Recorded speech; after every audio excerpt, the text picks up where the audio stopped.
Do you want to learn how to turn nothing into something? We're going to talk about it on today's episode. It's time to take back control. Control of how you feel, control of how you act, and control of how you experience life. It's time to become a lifer, a new breed of overachiever focused on living every minute to its fullest. We are responsible for how we feel, and no one and no thing can make us feel anything. Emotional mastery is our journey, and emotional education and intelligence is the key. We are lifers, and this is Magic for Life. What's up, lifers? Michael Johnson here with the Magic for Life episode on how to turn nothing into something.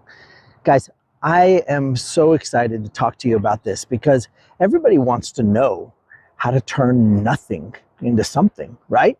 Doesn't everybody want to know how to, you want to know how to do that. You want to know how to create the life of your dreams. You want to know how to create the relationship of your dreams. You want to know how to create the finances of your dreams. You're trying to essentially turn nothing into something. Now, I'm not saying that where you're at is nothing, because honestly, it's probably something, and it's probably a lot more than you realize. And this is the first key. So the first key to turning nothing into something is that you have to start to broaden your horizon. You have to start to broaden your awareness. And as you broaden your awareness, you're going to start to learn and see that there is so much that you have to be thankful for, right? You don't do anything at all and the sun comes up and the world spins, right? That's a lot to be grateful for. And the odds are there's something really, really great in your world. There are probably a bunch of really good things in your world.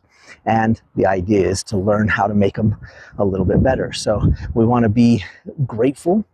And then we want to be able to try to figure out that thing that is needing a little bit better. You might look at it and go, well, I don't have enough money. I don't have a good relationship. I don't have enough of this thing or enough of that thing. Well, here's where we get in. Here's where we dig in. We want to say, hey, you know what? What do I have enough of? What can I focus on and say, yes, I do have what I need. Okay. Does that mean you don't want more? No, not at all. Does that mean that you might not, for example, want to do something better? No, doesn't mean that at all. And you got to realize, as you do this, you're going to take this broad awareness and you're going to start to look at it and go, hey, wow. Look at this. Look at this. Look at the world we live in. Wow, can you see the green that's there in that world? That's green is amazing. Wow, I'm so thankful to be able to see that. Some people are colorblind. Some people don't have the ability to see the green that's in the world. Some people don't have the ability to see color, right? Wow, I'm thankful for that. And we can start there. And I know it seems small or minuscule, but it really isn't. It's a really great place to start. It's a really great place to start. And so that's what we want to do. We want to start with a little bit of gratitude, okay? Now, the next thing we want to do is we want to put a little bit of focus on how to get things a little bit better, right? And if we want to turn nothing into something, then a really great way to do that is by looking at it and going, hey, let's take that, make it a little bit better. That's it. Make it a little bit better. How can we do that? Well, let's say I tripped and sprained my ankle. Oh, that's not good, right? That's not such a good thing. Well, how can I make it just a little bit better? Well, it's simple. I can go and I can think, well, gosh, what can I do now that I have to actually rest a little bit? Oh, I can rest a little bit. I can rest a little bit more than I normally would rest. Okay, that's a good thing. I've been asking for some rest. I've been asking for a little bit of a vacation, a little bit of R&R, right? All right, so I'm going to take advantage of that. Hey, you know what? I used to love to play video games, but now that I can't go do what I normally do because I hurt my ankle, maybe I'll play a couple more video games. Maybe I'll paint a picture.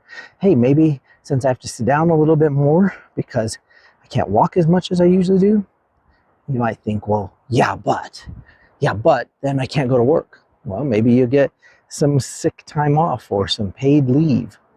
Maybe it'll be the time when you can start a new business, or maybe you can dig into the business that you've already started. All of those are good things, right? Just a little bit better, and that's a pretty big deal. All right, so on this journey to turn nothing into something, right? In the old days, or if you read The Alchemist, they call it alchemy, right? This idea of turning lead into gold. Why? It's a metaphor for turning what you want into something. And so we want to get a little bit more mechanical here. I want to talk a little bit about writing things down. You hear it. You've heard it all the time. You've heard it over and over again. You should write down your goals. Okay, well, let's get into this idea. Let's get into this concept of writing down your goals. Why is that? Why does it work? Well, because we're taking a thought that was deep inside your head. A thought. Now think about that. What is that thought? That thought is energy. That thought is air, right? It's pure energy and air. So what is that? It's not air. It's literally electrical connections inside your head. And how cool is that? So you write it down, and all of a sudden, it's the first time it gets to be matter.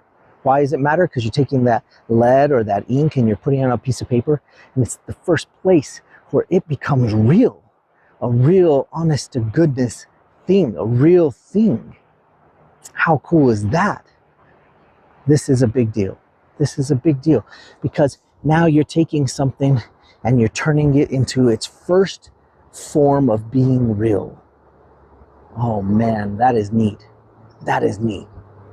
And then little by little, because you've brought it into energy and you've brought it into real life on a piece of paper, it's starting to take shape. You might think, well, yeah, but how long do I have to wait? Well, I don't know. I don't know, because so much of what we do is about the journey that we're on. So much of what we're doing and experiencing is about what it is that we're learning along the way. It's not just the end destination.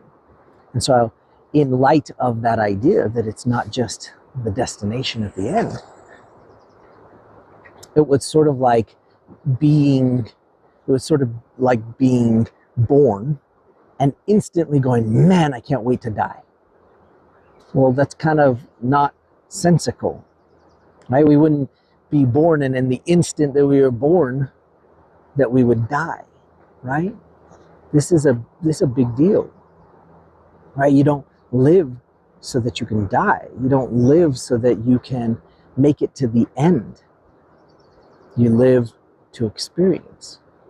And because of that, we really have to take the time to enjoy the things that we're creating. And when you write them down, think about it. When a architect draws the blueprints, what happens? Then the building comes to life. That's pretty cool, right? When the architect, puts where the door is, the door ends up being there. Now, are there other steps? Yeah. And you know what? There are people, not necessarily the architect, but there are people like the workers that love to put that door in. They love to put the foundation in. They love to build that house, and that's part of their experience and their journey. But it came from something that was born in somebody's head, and then it was put onto paper, and then it was put into action. And that's cool. And so this is a recipe that's been done over and over again through the years, which means that you have to imagine the possibilities. You have to imagine what could be. If you're going to turn nothing into something, you have to start with that possibility in your head. You have to start with the imagination of it all.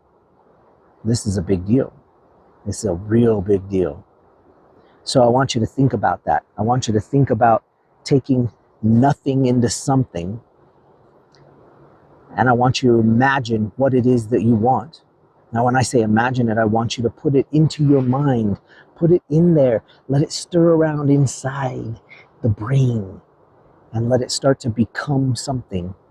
And then put it down on paper, whether that's writing it out or mapping it out, drawing it out, architecting it out, whatever it is, you've got to put it on paper. Why?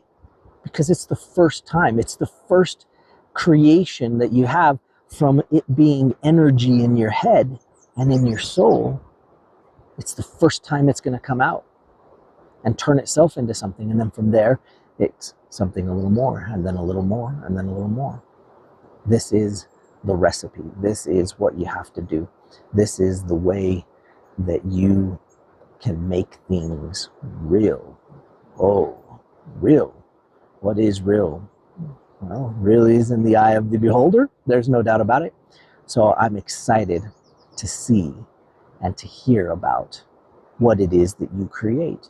Or maybe you've done this before. Maybe you've done it before. And you know what? I want you to feel comfortable. Let me know. Put it in the comments. I want to know what you've created by thinking about it, imagining those possibilities, putting it on paper, and then starting to the process of grinding through it and bringing it out, bringing it to life. It's a cool thing, and we all have the capability of doing it. Sometimes we forget, and especially as adults, sometimes we forget. Young people are amazing because they think of something and they go, "Ooh, I want that. I'm going to do that." And then they go and they do it and they create it. And sometimes as adults, we go, "Wow, I can't believe you did that. That's so cool." And they're just looking at us like, "Of course I did it. I thought of it and I made it real." We've got to remember that as adults, and we've got to make sure we teach that to the next generation, because the things that they're going to create in the coming days are truly going to blow our minds. Thanks for joining me today, and I can't wait to see you in the next episode. Until then, keep finding the magic for life. Take care.